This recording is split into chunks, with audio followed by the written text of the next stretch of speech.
Welcome to the Restoration Activation Project video commentary series. Hi, Mary Ann here, and I'm glad you could join me.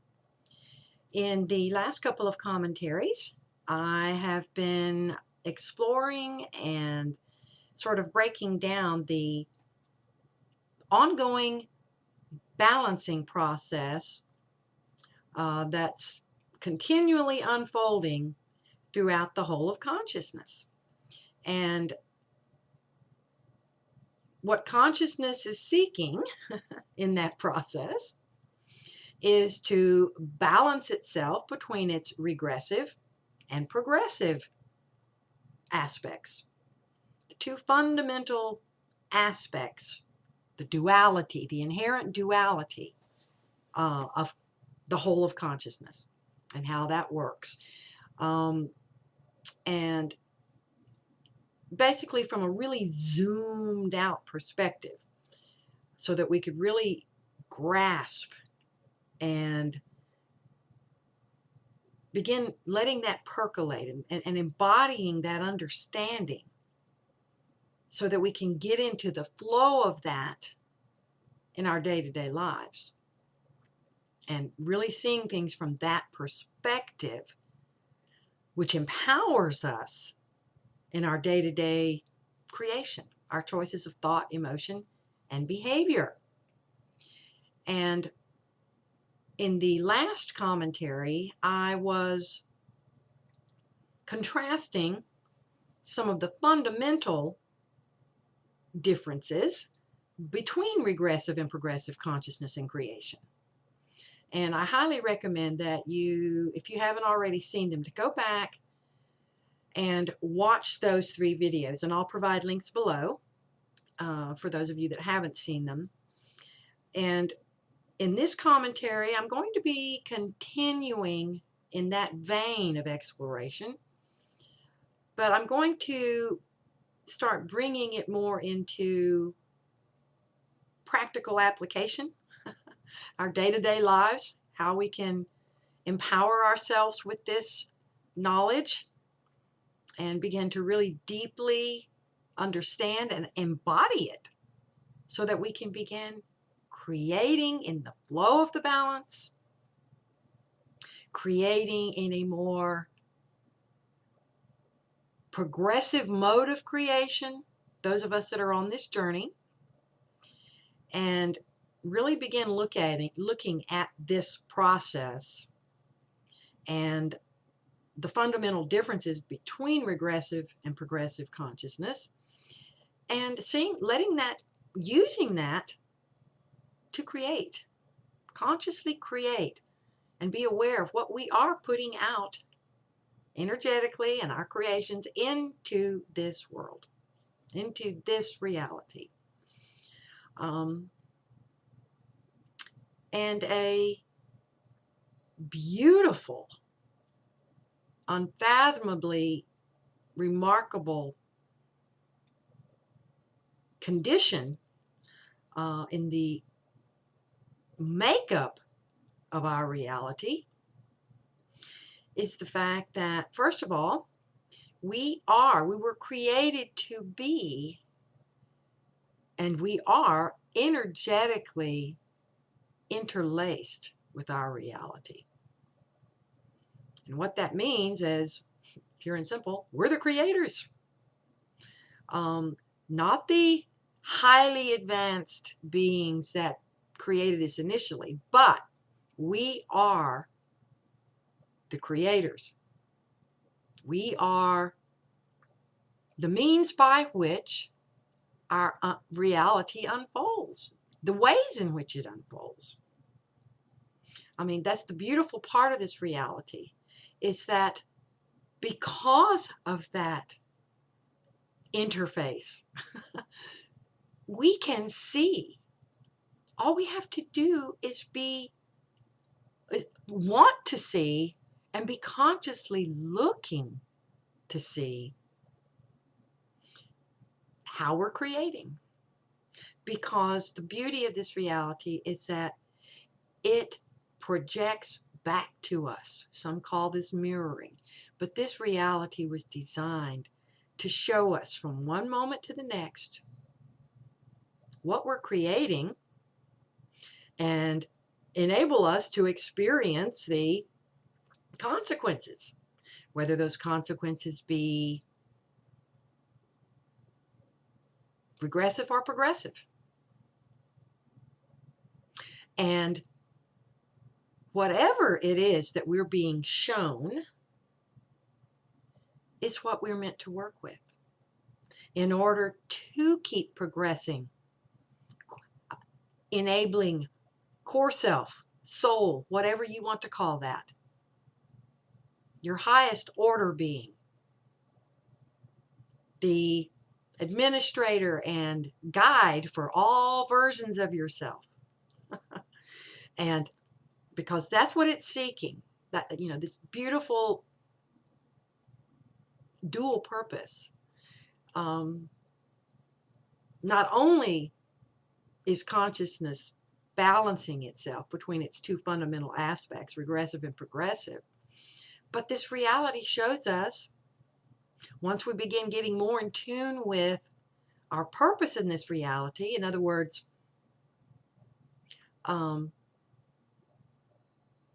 those of us that are here to bring progressive creation into this reality, to bring it more back into balance,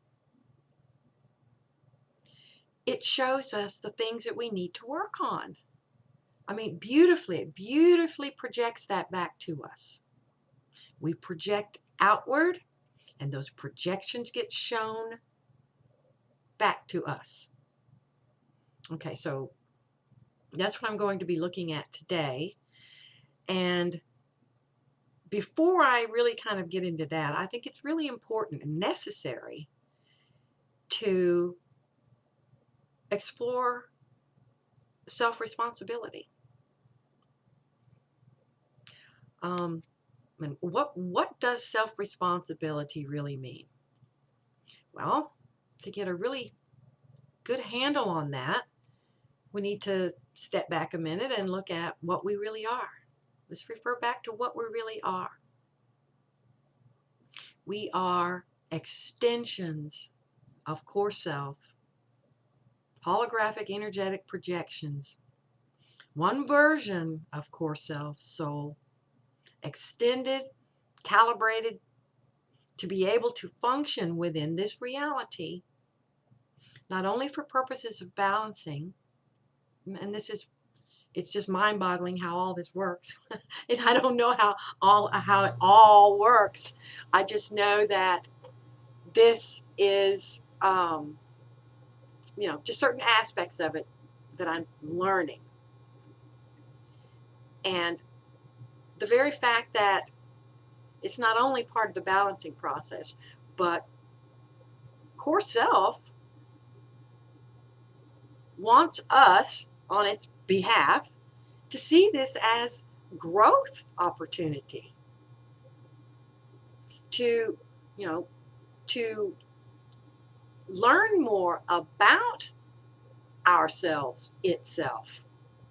Because remember, from the really zoomed out perspective, the whole of consciousness is absolute, seeking to experience itself and all of its aspects through existence. Okay? So we're not only part of the balancing process, but as we come to be more aware and awake and get into the flow of that, we can awaken to the knowledge that this amazing reality is showing us in every moment, in every area, not only our own unique projections and creations, but the collective that we, to whatever extent we are contributing to that, because we are not separate. Even when we are fully awake, we are not separate from that. We have contributed at some point along the way and are still contributing to some extent.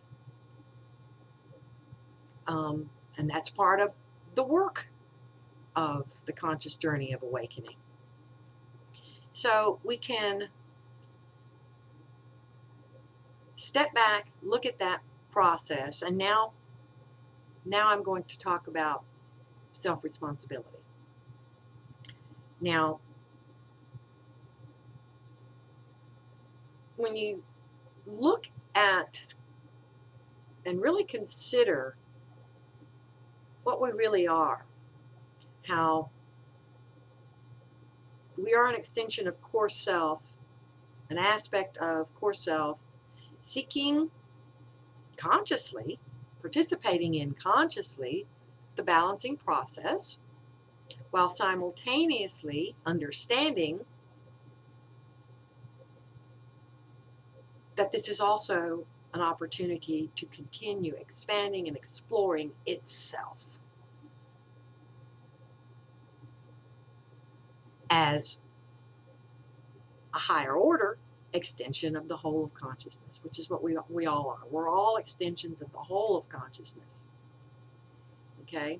And there is kind of a hierarchy, and not in the sense, not in the 3D sense, like in corporations and the ruling class notion of the pyramid of control and that, but there is an inherent hierarchy of, and the hierarchy is simply different levels of awareness. One being no more valuable than the other because they all interconnect. They all make each other possible. Because remember, everything's going on simultaneously. There is only the now. The timelines that we experience in this reality, in this density, in this dimension, are illusions that have been, however they came into being. Timelines do not exist throughout the whole of consciousness, just in certain densities and dimensions and realms and realities. Okay, so getting back to what we really are, the whole self. Let's zoom out a little bit again. In that context, what would it mean to be self-responsible? Well, if we are, as part of the awakening process, going through the steps of self-mastery, cleaning and clearing distortions, all those false beliefs, fear-based concepts, fear-driven, limiting, self-limiting beliefs that we carry in us, we're clearing that. We're restoring the body, the mind-body complex, to its peak mental, emotional, physical functioning and capacities.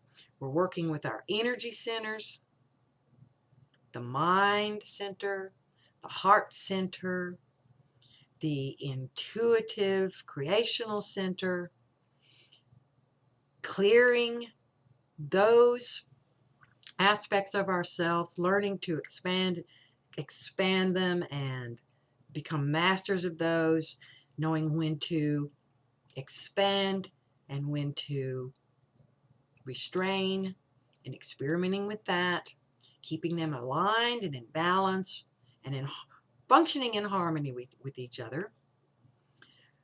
But we're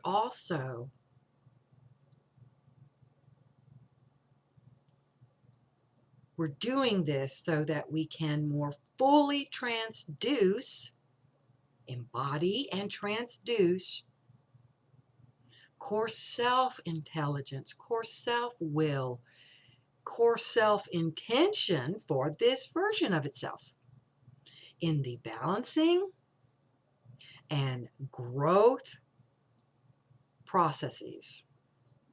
Okay? So, Core self seeks not only balance within each aspect of itself, this mind-body complex, but also within each version of itself, each version of this mind-body complex, because remember, there are parallel realities. This reality comprises multiple densities and dimensions. So there are likely versions of ourselves there, but also, and different timelines, past, future, as well as, referring somewhat to the reincarnational cycle, that hamster wheel. But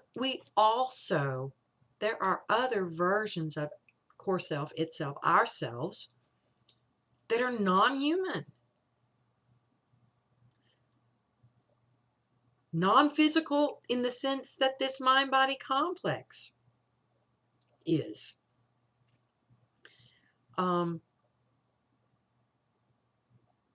We may well have been some other, I don't know.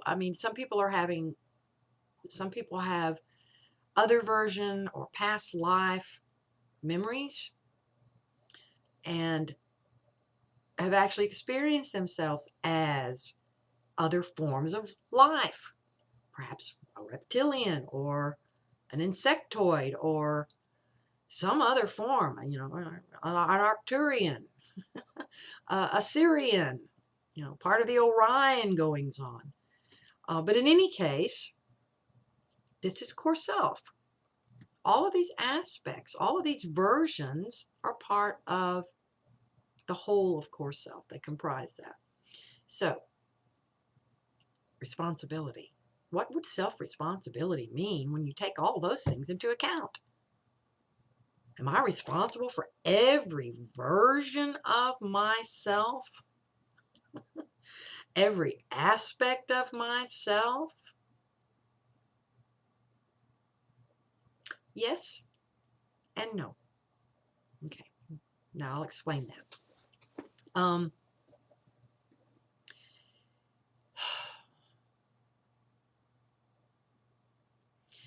Self-responsibility in this reality, based on the understandings that we have at this point, and hopefully, we should be seeking higher, continually seeking ever higher understandings and higher order knowledge, but based on what we can get a sense of at this point,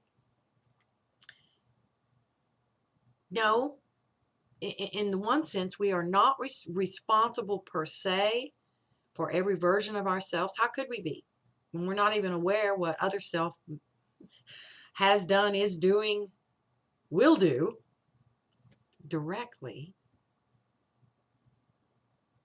But just knowing that this process is going on, the balancing process, not only within ourselves, but between each of the versions of ourselves.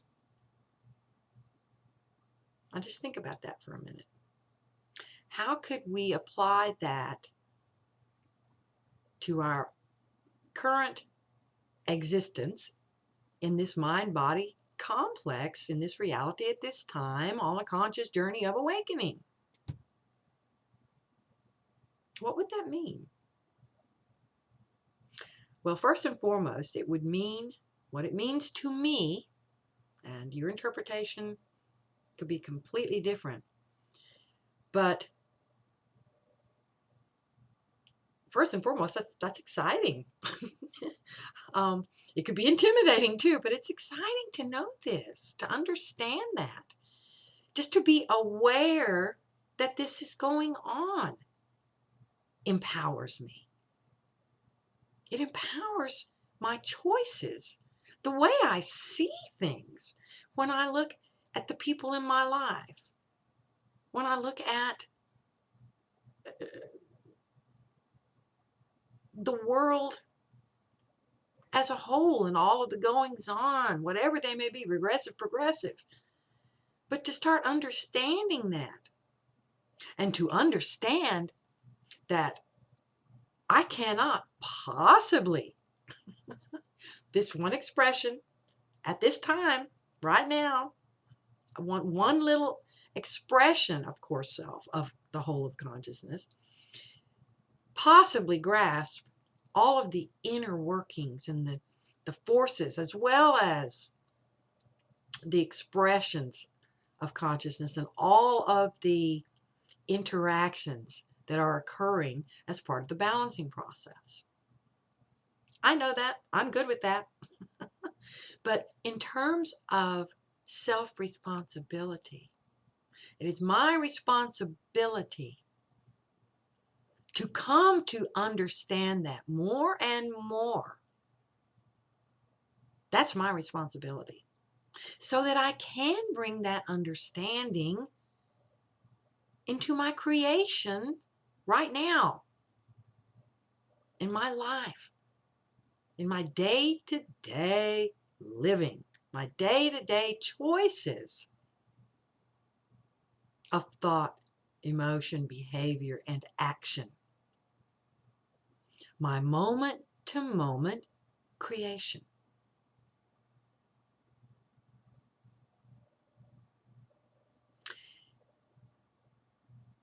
So that's one level of responsibility. Because the more I come to understand this process, the more I can make truly conscious choices and make progressive creational mode choices as opposed to regressive. Okay? Now, in terms of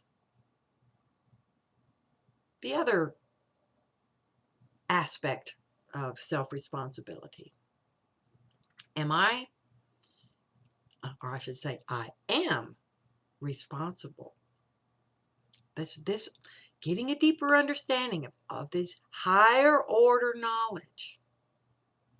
I am responsible for that because I am responsible and accountable for everything I'm creating. Everything. I'm responsible for every thought, emotion, behavior, and action. I'm responsible for the energies, my 3 energy centers, the energy that those are, how that's interacting with this reality, what I'm putting out there through those energy centers. My field, I'm responsible for keeping these things clean, clear, and aligned, and continually working to clear myself of distortions. So, in that sense, self-responsibility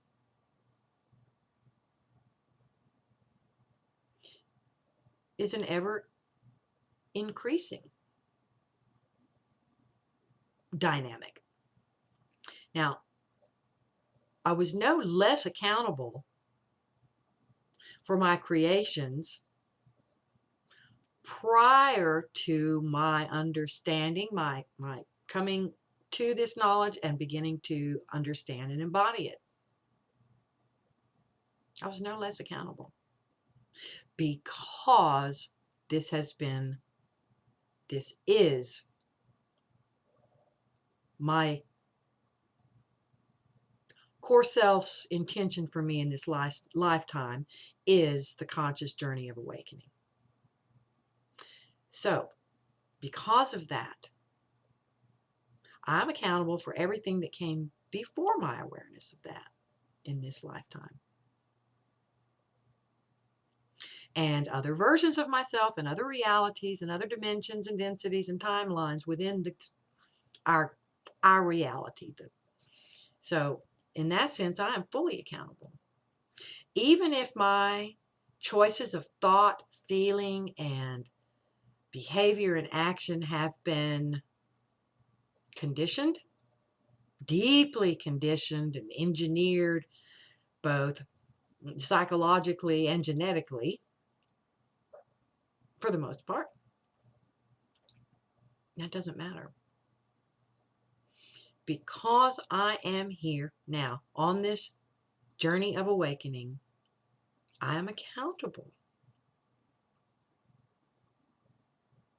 And that's not to say that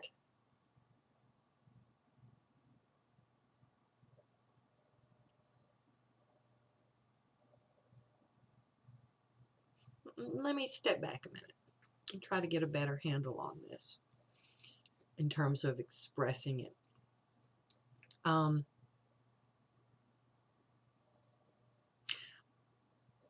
I,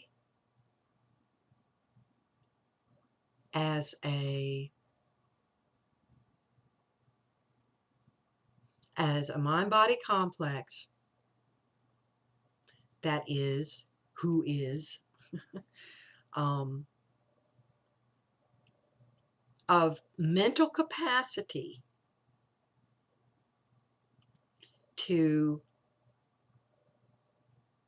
seek and understand higher order truths and knowledge, I am accountable. That means even when I was sleeping, ignorant of these principles, understanding of this some higher order knowledge and the principles of creation and so forth. Now, when it gets into when we're very young children, that's a different ball game, because at that point of our unfoldment in this reality at this time, we are truly nescient, truly innocent. We don't have the means, and most tiny children don't yet have the mental capacity excuse me, to either seek out or understand this knowledge. So that's true nescience. But as we grow and mature, through excuse me, through the teenage years and young adulthood, we become accountable. Okay, so needed to make that distinction. And at the other end of the age spectrum, now a person who was of sound mind throughout the course of their lives, and they come into various states of dementia or Alzheimer, that's different too. They're still accountable for everything that they created prior to that. And insofar as what they're creating in a state of dementia or Alzheimer's or whatever, that I do not yet understand that. I do not know in terms of accountability. But anyway, just to give you some feel for what accountability means and who's accountable and who's not and so forth. Okay, so now let's bring this, now that we've talked about responsibility, a little bit more about responsibility first. Okay, self-responsibility. And at times, this just feels so overwhelming. It's like, oh my God, I'm accountable for all that I create, not only all that I create, but I'm responsible, accountable for being the master of all of my creational tools. Becoming, learning to master my thoughts. This isn't about trying to control myself. Mastery is different from control. And control, because control entails judgment, self-limitation, restriction. Whereas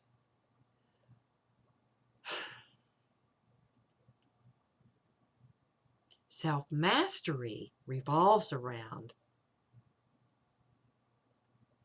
being a responsible, not only understanding, pardon me, not only understanding and being able to work with our creational tools, thoughts, emotions, feelings, the way we act, the body, the state of the body, the energy centers, the greater our energy field, understanding all that, but becoming a responsible administrator of that. That doesn't entail suppression, which is all about judgment. In other words, if you try to suppress anger, then chances are it's because you see anger as bad. The expression of anger is bad. Well, anger in itself isn't good or bad. It's an energetic expression.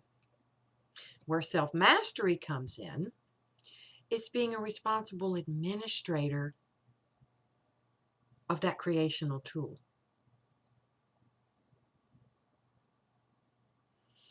In other words, when you feel anger, you're responsible for how, in what way, or you decide not to express that in the presence of others. Now, we are meant, emotions have to be experienced and released. Otherwise, they create all these energetic bottlenecks and blockages that create distortions and inhibit our capacity to fully transduce core soul. So we are responsible for experiencing and releasing. That's part of that ongoing clearing process. We're also responsible for whether or not, and the way in which we do, if we choose to, express that emotion in the presence of others, or directed directly to one other individual, or whatever the situation might be. We're responsible for that. We're accountable for the consequences, whether they're of that creation, whether regressive or progressive. We are accountable for the consequences of that. So self-mastery and self-control are two completely different things. To try to control oneself would be to, let's look at thoughts. Trying to control our thoughts. Well, all but the the greatest masters of meditation can't control thought. I mean, if you're a true master of meditation and clearing thoughts completely out of your awareness, you're not like the average bear. And for me personally, that's not a practice that I undertake anyway, because I can learn by watching the array of thoughts that come into my awareness. And what I can learn, and what I choose to learn from not trying to suppress thoughts, is multifaceted. In observing my thoughts, which is learning to observe, getting in the practice, the routine of observing your thoughts, it's part of the self-mastery process, a critical part of it. I can learn, first and foremost, which thoughts are really mine. I can learn to discern the source of thought. Is this something that I've created. It's a thought form because I've thought the same thing over and over and over and over again, which, even a thought form, that's mine. Or is it an externally triggered thought? And again, even when it's external, whether it's a thought that's been triggered or an emotion that's been triggered, external forces cannot induce or elicit from us anything that doesn't already exist within us. All they can do is hook in and try to mute or amplify. They cannot create a thought within us. So it's important to understand that. But that's one of the things that I choose to, it's a tool of learning for me, a tool of expansion. Observing my thoughts, I can learn to discern, get clearer and clearer about which thoughts are mine and which aren't, and which are not. Second thing I can learn from observing my thoughts is after I've discerned whether they're mine or not, then I can look into what is the source of that thought. Why do I tend to think this kind of thought on a regular basis? Which is the first step on the path to identifying a distortion, a false belief, concept, some trace of a dogma that might still be within me. It enables me to step onto that path of discovery, to continue working to clear my distortions that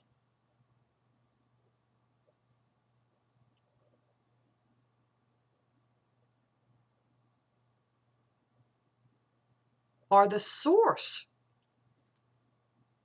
of my fear-driven thoughts, feelings, behaviors, and actions.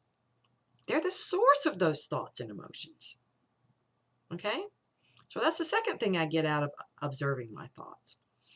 The third thing I get out of observing my thoughts is really beginning to learn how to fine-tune my choices of thought that I will follow. Which thoughts do I choose to create through? Because just having thoughts and observing them without any energetic, emotionally charged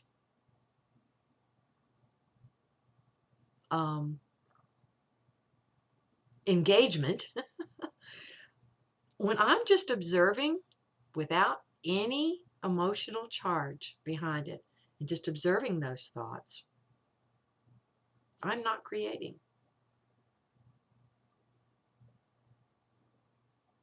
And that's work. That is really hard work.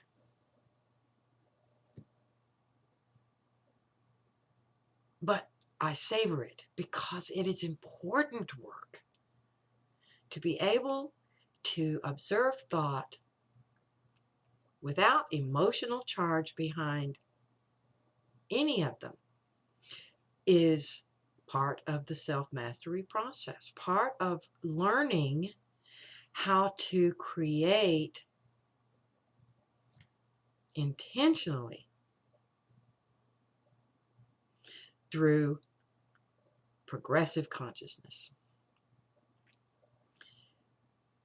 So this is why I choose not to work to eliminate all thought. I'll give a fourth reason too, and I think I've touched on this in another video or two, but another reason that I don't seek to try and clear thought. And there have been a couple of times where I was able to achieve that. I've been able to achieve that.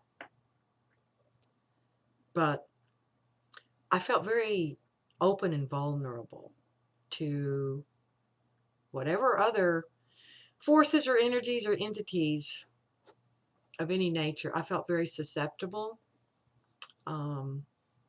Whenever you're completely open, and perhaps I could do it now with knowing, now that I've learned more about how to protect myself and how to feel self and use that to fend off. It might be different, but I don't see a true benefit of clearing thought, because to me, to attempt to clear thought, which is a natural part of this mind-body complex, is a form of escapism. Escaping this reality, attempting to escape this reality, attempting to escape myself. And again, it's a judgmental thing. It's like to try to train myself to be in a place of no thought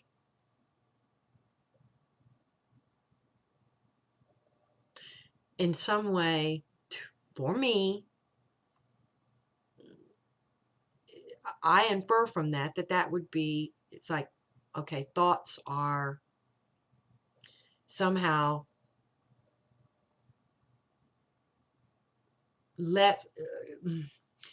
somehow not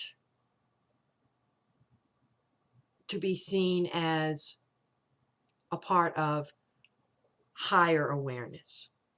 In other words, I can clear all my thoughts, so I'm at a higher level of functioning than other. When in fact, thoughts teach us so much about ourselves.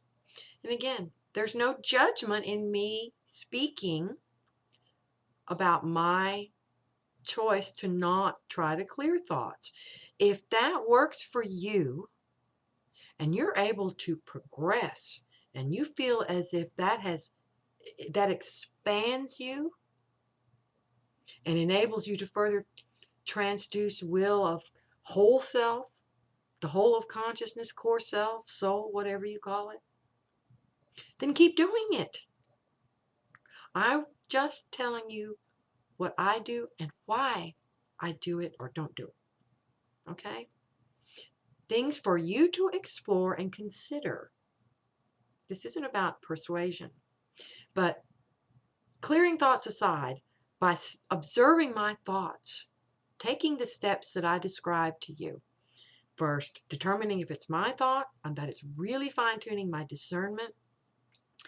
And I do the same thing with emotions, but we're talking specifically about thoughts now and the whole self-mastery process.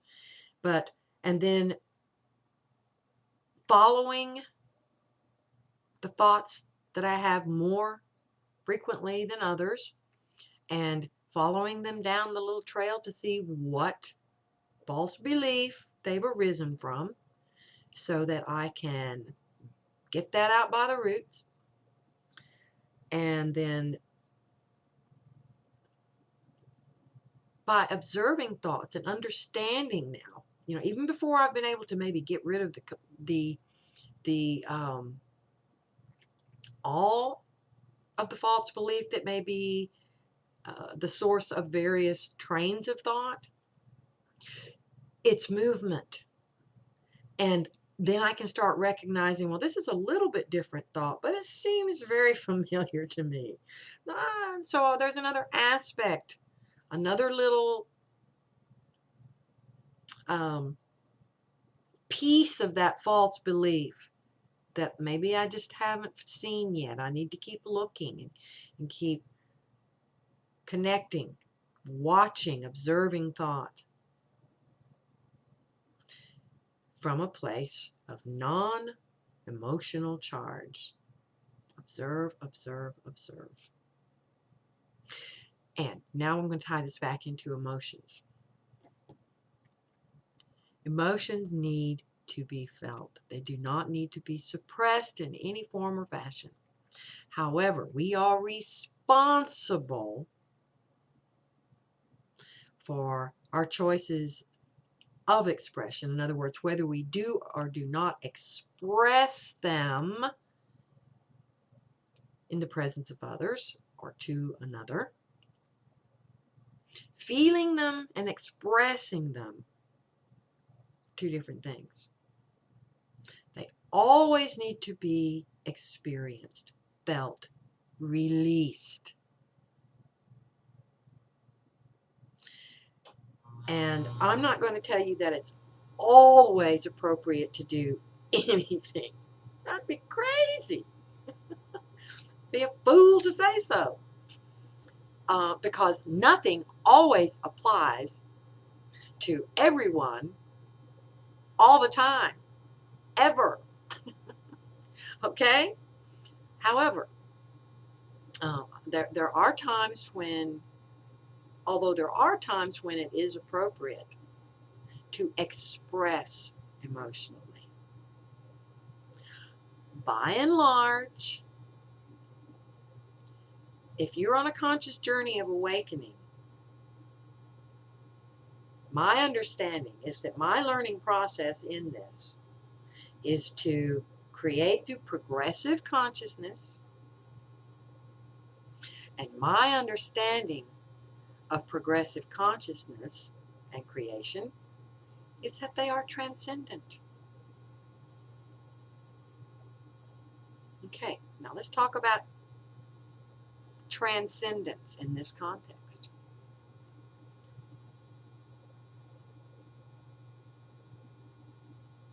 Progressive consciousness and creation are transcendent in the sense that progressive consciousness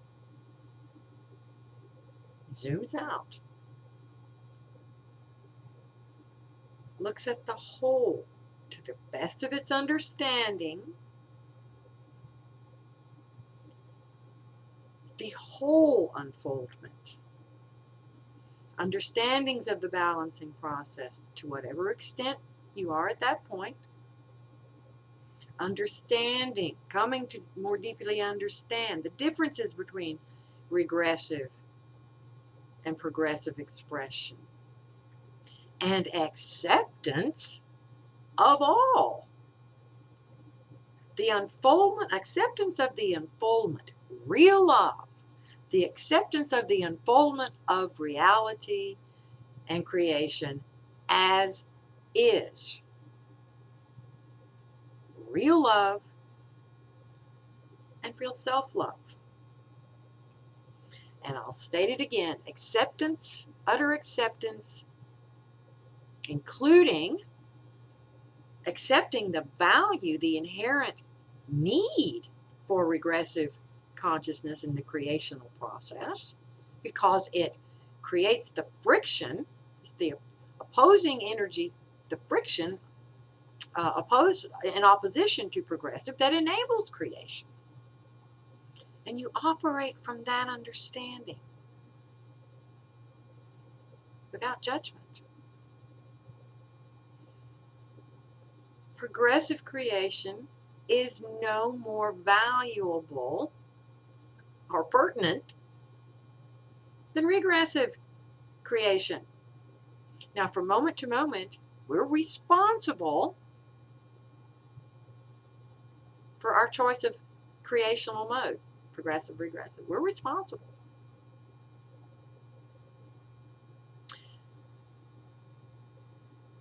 And what I was going to say earlier,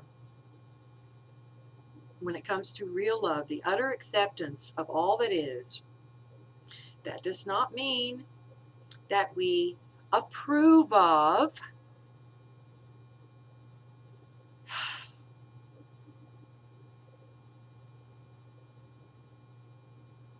or that we're in agreement with some of the expressions of regressive consciousness. There are some horribly disturbing regressive creations in this reality. Horrific. Pedophilia. billions of people on our planet barely being able to stay alive. I mean, there's some horrific things going on out there. That does not mean we're in agreement with that or that we think it's all right. What it means in terms of progressive creation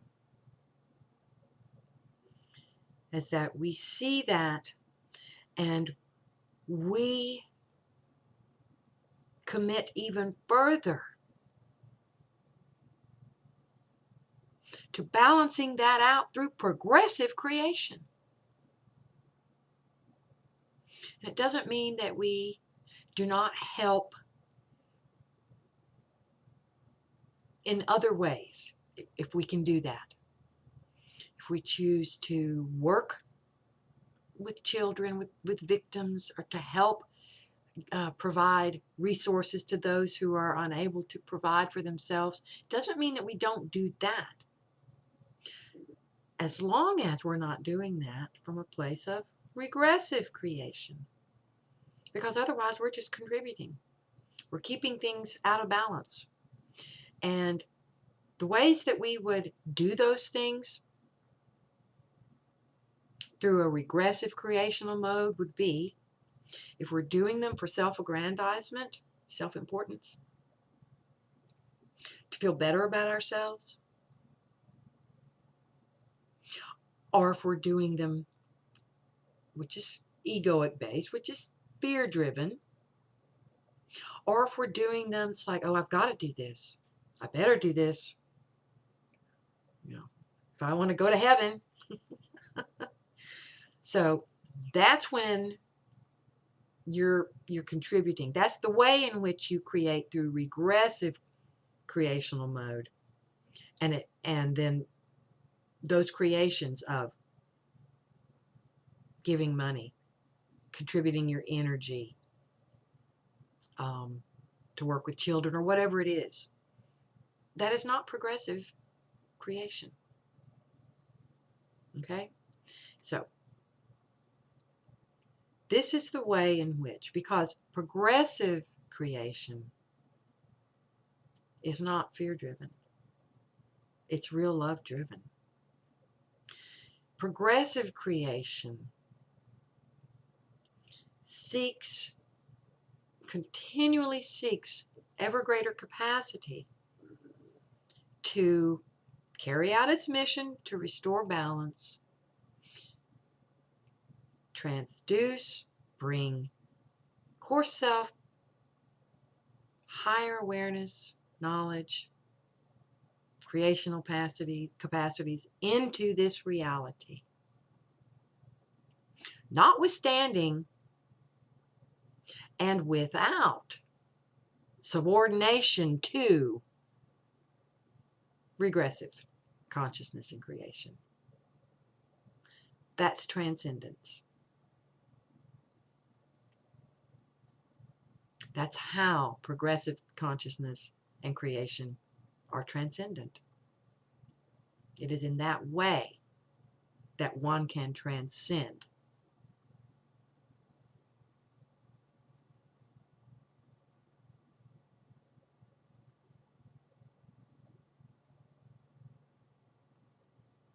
The goings on in this reality. You are not above it, but you see the bigger picture. You're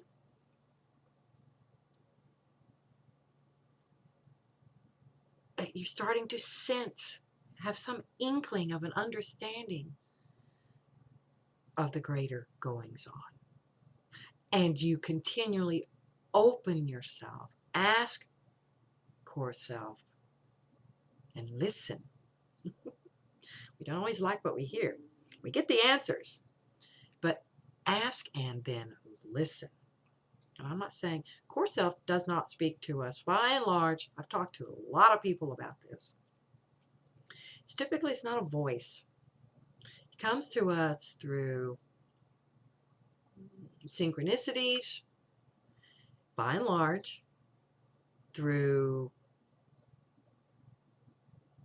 archetypal symbols and that sort of a way. That's why it's called the small voice, the inner voice. It's not really a talking voice. That's one. That's a little tip to be able to discern, who may be trying to connect with you. Maybe it isn't core self. All right, all right.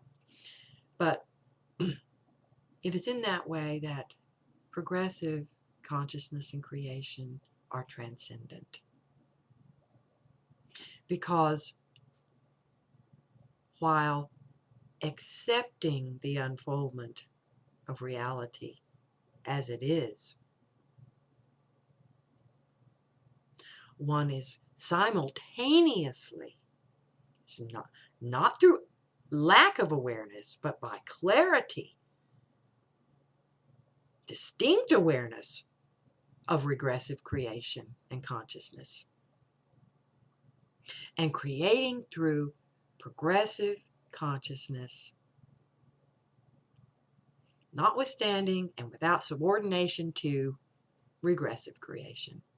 You just keep moving. You keep creating through progressive creational mode. By golly. You do not roll over for it.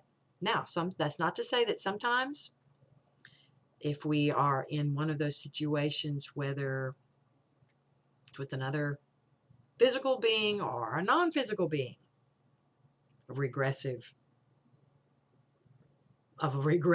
more regressive dominant nature, that it is inappropriate to express emotionally in order to deal with that situation.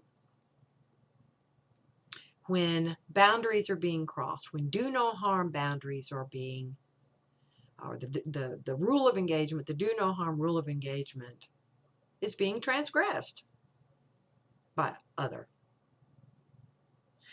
Real love encompasses real self-love. But beyond that type of thing, or literal self-defense, we're not here to do harm. We're here to create through progressive consciousness as someone who's on a conscious journey of awakening. Whether you call progressive consciousness, from the light or the dark. But again, I've said I don't like those terms because they're terms of judgment. And with each day that passes, I understand and value more and more regressive creation and and how I can use that to create more and more and more through progressive consciousness, to advance the whole of consciousness and its unfoldment and balancing of both aspects. That's transcendence. And this is what I seek. Your journey might be completely different. I don't know. I can only speak to you in terms of my own experience and working with clients and talking with people and working with groups. And what I continually also seek in that work, and more than anything through the work on myself, that's primary, is some common ground. Understanding and being able to see some common ground between, or that people on a conscious journey of awakening share, because there are commonalities, a lot of commonalities, as unique as each individual's journey is. We all have a lot in common, even though that commonality can unfold in extremely unique and different ways, there's still some common ground. For example, I've yet to speak to someone who hasn't experienced and been challenged by the. It's very common to go through, sometimes a necessity to go through periods of solitude, aloneness, and to find ways to use that solitude and aloneness. If we end up experiencing loneliness in that, and again, that's another opportunity, that's another distortion, another false belief that we can track that to. It could be several different ones, but that's a challenge. That's a pretty common challenge. Another common challenge or phase of this process is when we first start getting wind of, through deep research, observation, personal experience of the 3D matrix, if you will, and then the fourth and fifth dimensional aspects of our reality. There is typically an early phase where we just can't wait to share with everybody. Oh my God, people need to know this. Oh my, oh my, oh my. And sometimes that's taken into a more of a revolutionary stance, a radical stance. It's like, my golly, we need to change this, get out there and do this and that and that. I mean, I think most people experience some form of that until we learn, typically the hard way, that that's not progressive creation. That's regressive creation. To impose, to try to forcibly impose, is regressive creation. How is that any different from a lot of what we have seen the ruling class do? And in historical times, it literally was about violently imposed rules and regulations and such. If you didn't do what the king or queen said, then bye-bye. In modern days, in modern times, it's more a matter of, and even then they were using, people think that psychological techniques and tactics are new. Ancient, pre-recorded history, and before that, technologies. I mean, that this is ancient, but anyway. So today there's more. Yeah, there's the militant police out there and all sorts of other things like that. But by and large, it's been mind conditioning and social engineering in hand with genetic manipulation, both physical DNA as well as from the template, the source of the template that holds our, that ties back into soul as well. But the template for this mind-body complex, those energetic genetics, rather than taking swords and whips and all sorts of torture mechanisms to get people to do what they want. And also, it's more about now getting the people to do this to themselves and each other. And that's how these beings have told themselves, this is how they stay one step removed. This is how they, by seducing us or tricking us through some form of, different forms of manipulation, they get us to do all the dirty work. But we're still responsible. Even if we were tricked into it, something in us, a distortion within us, ego's in the driver's seat, we step into these different traps of agreement, giving our consent for them to impose all of their crap. We've consented to it. We're responsible because we didn't take responsibility for ourselves. We've been very busy, very much letting ego be in the driver's seat. We are greedy. I mean, look around. And greed is very much fear-based. It's fear of lack.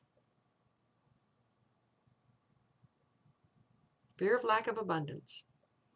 So people buy and spend and consume like there's no tomorrow, as if that doesn't have an impact. Those are creational. Those are creations. That's a form. They're creating. And that's regressive creation. And we're responsible for that. You know, someone would say, well, just because I have things and buy things doesn't make me a bad person. And it's like, no. But in a way, after a point, it is regressive creation. How much does one need? Are we here to take as much as we can, or to take what we need while giving back? Again, no judgment. You're on your journey. And that could well be your journey. You could be here. That's part of your mission for this version of core self at this time for you, is to experience excess. And this is all part of the balancing process. But if you're on a conscious journey of awakening and you start to wake up, chances are you're going to question some of that. Could be wrong. But you might start looking at your great wealth and all of your possessions from a completely different point of view, if you're in that situation. Okay, so self-responsibility. And how do we begin reclaiming self-responsibility, actually embodying that? The way to do that is through the work of self-mastery. Engaging in practices wherein we learn to observe our thoughts and experience and release emotions in a responsible way. We administer these creational tools with responsibility, with ever to the notion of creating through progressive consciousness, transcendent consciousness. And in terms of emotions, the great masters from a variety of different esoteric teachings, the complete teachings that speak to the regressive forces, sometimes hostile, those that speak to those speak frequently to or about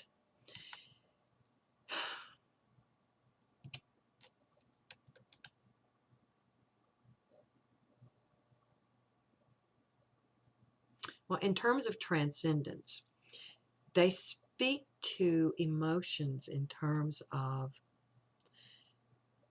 they recognized that to act through emotion, for the most part, for most people,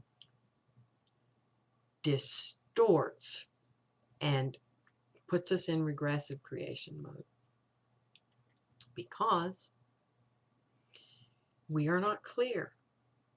We are functioning through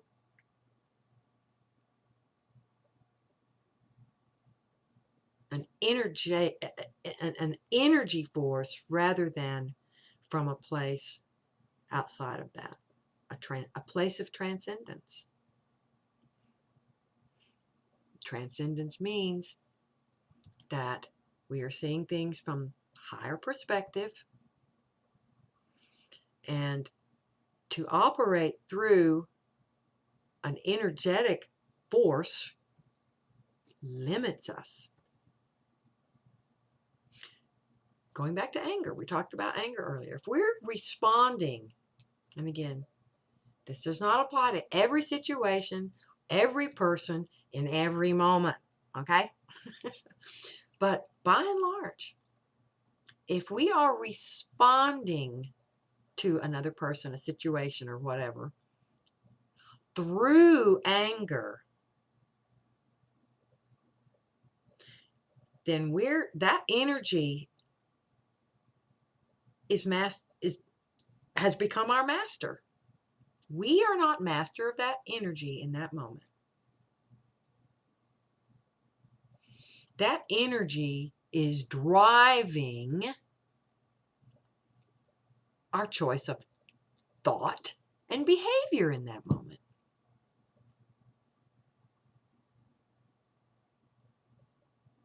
Progressive creation operates outside that, above that, beyond that. This is why it's so critically important to come to know your thought patterns, your emotional patterns, your behavioral patterns, and start pinpointing those that are regressive, fear-based, limiting. They limit our perspectives because they are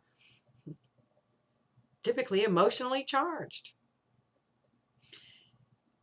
Feel and release emotion,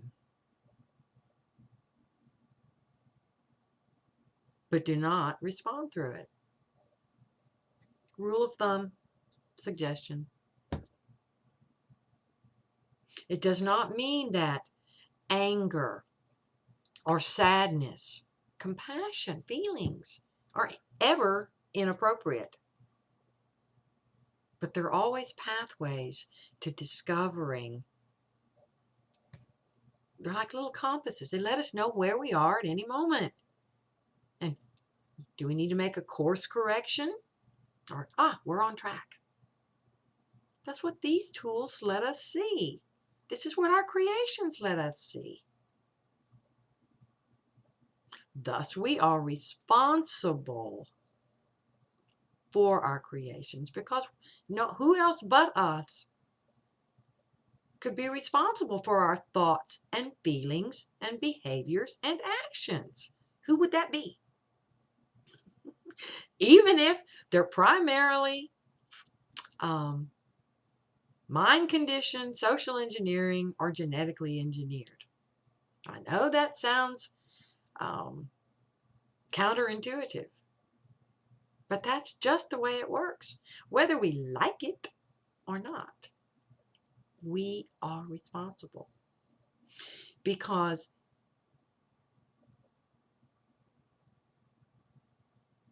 okay, well, someone might say, all right, well, I was born into this world. I didn't ask to be mind conditioned or controlled by my parents or authority figures. I'm just here. I didn't ask for any of this. Well, no, this version, this expression may not have. But that's where we have to take into consideration the balancing process. Not only throughout the whole of consciousness and between its universes and realities and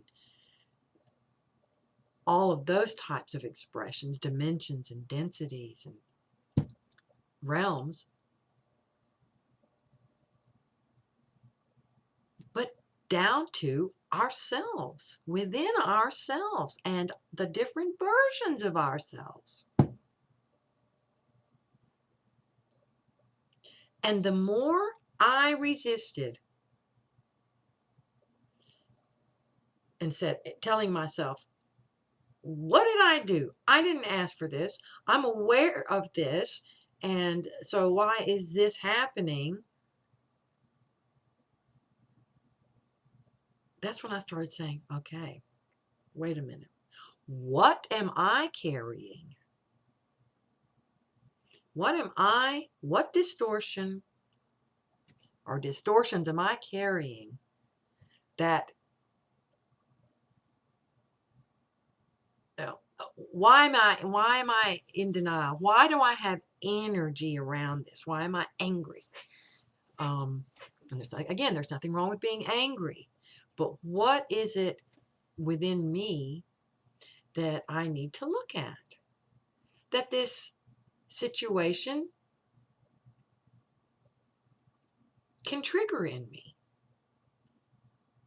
And again, I went through tons of stuff as a little bitty kid that, and then that's a whole different ball game.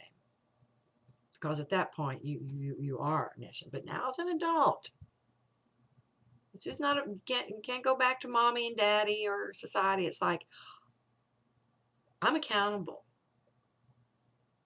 And the more you can come to understand and get in the flow of understanding, and then actually participate in the process. In this case, if you're on a conscious journey of awakening, your conscious participation in this process is to continually work to create through progressive consciousness and see every occurrence, whether that's within you, your own creational tools getting triggered, your thoughts, your emotions, your behaviors, they're all learning opportunities to progress. Core self, soul, whatever you want to call that. Keep evolving.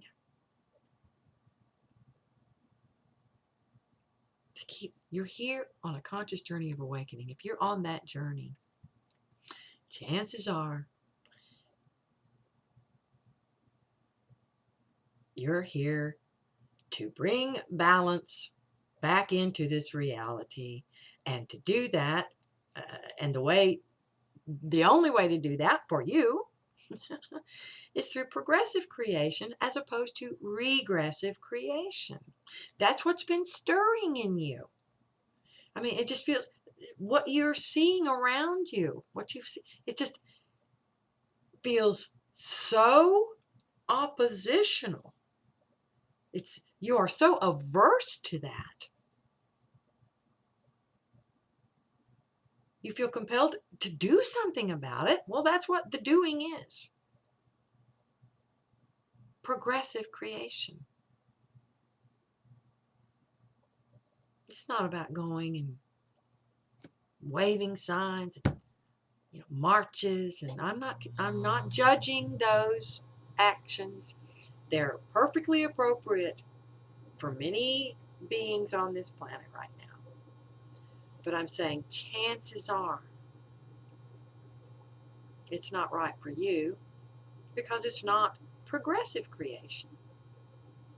Any actions and thoughts and feelings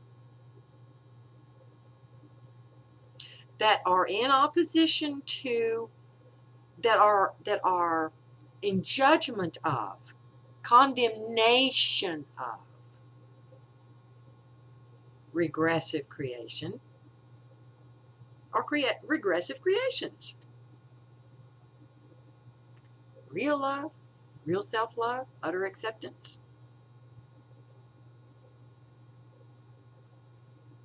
To try to quash those who create regressively. Regressive creation. You're out of alignment with your progressive creation assignment because you're not accepting.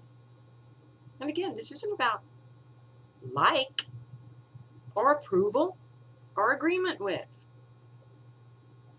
but to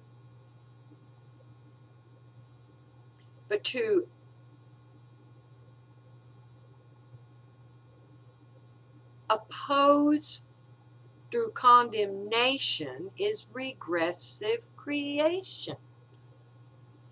That rhymed. To oppose through condemnation is regressive creation.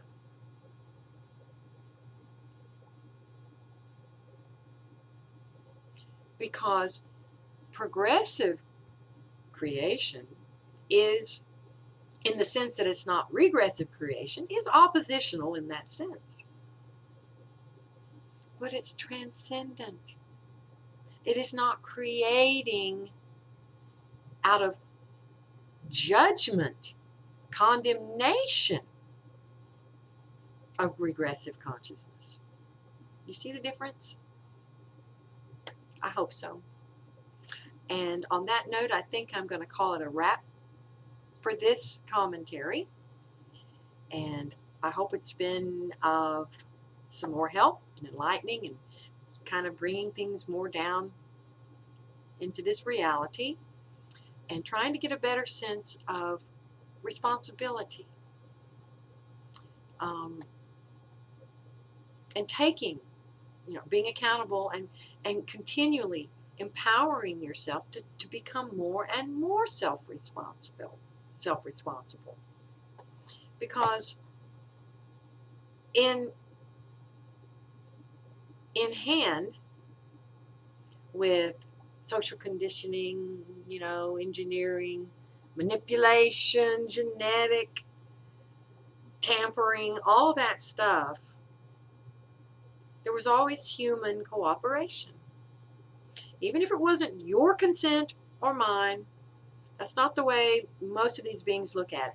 If the highest level, and even though they've placed most of these people themselves, the highest level of the ruling class, as long as they have the consent of the people that we view on some level as being, ooh, they're the authorities, they know better than I. When they have the consent of those folks, as far as they're concerned, they have our consent. And you don't have to like that information, but that's the way it is. That's the way many of them, most of them, function. That's their version of consent.